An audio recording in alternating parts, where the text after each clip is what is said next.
Assalamualaikum warahmatullahi wabarakatuh.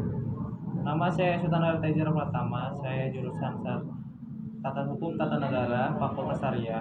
Pada kali ini saya ingin mempresentasikan tentang materi saya yang berjudul eksekusi. Pengertian eksekusi adalah pelaksanaan secara resmi suatu putusan pengadilan di bawah pimpinan Ketua Pengadilan atau Abdul Qadir Muhammad 1986-217. Putusan pengadilan dipaksakan karena pihak yang dikalahkan karena ia tidak mau melaksanakan keputusan dengan sukarela. Eksekusi memuat peraturan dan tata cara lanjutan dari proses pemeriksaan perkara. Eksekusi merupakan bagian yang sangat penting dalam hukum acara karena penggugat bukan hanya mengharapkan putusan pengadilan yang memenangkan atau menguntungkannya, tapi ia juga mengharapkan putusan tersebut dapat dilaksanakan. Apabila putusan tersebut tidak dapat dilaksanakan, maka kemenangan penggugat dirasakan sia-sia. Dasar hukum. Dalam hukum acara perdata, dasar hukum eksekusi atau pelaksanaan putusan pengadilan diatur dalam 1. Pasal 206 sampai dengan pasal 258 RBG, pasal 195 sampai dengan pasal 224 HIR. 2. Pasal 1033 RP. 3. Pasal 36 ayat 3 dan 4 Undang-Undang Nomor 4 Tahun 2004 tentang Kekuasaan Kehakiman. 4. Berbagai peraturan perundang-undangan yang substansinya lebih bersifat khusus, seperti eksekusi hak tanggungan.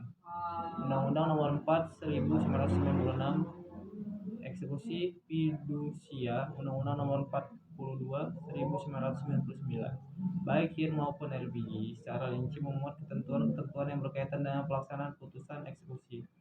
Dari awal mulanya proses eksekusi sampai berakhirnya eksekusi, yaitu sampai terpenuhnya isi putusan pengadilan. Dalam pasal-pasal 195 sampai pasal 224 HIR atau pasal 2206 sampai pasal 258 RBG telah diatur ketentuan tentang 1. Peringatan atau teguran anmanim. 2. Sita eksekusi. 3. Pemenuhan prestasi. Penggosokan objek sengketa, penyerahan objek sengketa, pelelangan pembayaran. 4. Penyanderaan atau gizjeling. Oleh karena eksekusi dalam dirinya sudah mengandung pengertian paksaan dari pejabat umum, hukum acara perdata telah secara rinci mengatur siapa yang memerintahkan dan memimpin paksaan itu dan bagaimana caranya paksaan itu dilakukan sehingga isi putusan itu dapat dihasilkan. Asas-asas eksekusi. Ada 4 asas penting dalam hukum acara perdata, yaitu 1. Menjalankan putusan yang telah berkekuatan hukum tetap. 2. Putusan tidak dijalankan secara sukarela. 3. Putusan yang dapat dieksekusi bersifat kondemnator. 4. Eksekusi atas perintah dan di bawah pimpinan ketua pengadilan. Proses eksekusi.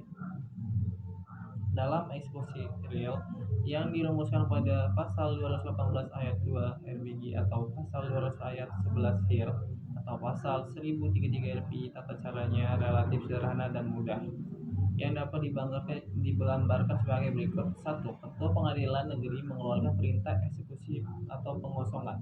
2. Pemerintah menjalankan eksekusi ditunjukkan pada jurusita. 3. Tindakan pengosongan meliputi diri si terhukum, keluarganya, dan barang-barangnya. 4. Eksekusi dapat dilakukan dengan minta bantuan aparat keamanan atau kekuatan umum. Kemudian jenis-jenis eksekusi. Dikenal 3 jenis eksekusi atau pelaksanaan putusan pengadilan dalam hukum acara perdata yang ketentuan diatur sebagai berikut, yaitu 1. Eksekusi membayar sejumlah uang. 2. Eksekusi untuk melakukan suatu perbuatan. 3. Eksekusi real. Sekian dan terima kasih. Begitulah yang materi saya dapat sampaikan pada pertemuan kali ini. Saya ucapkan terima kasih. Wassalamualaikum warahmatullahi wabarakatuh.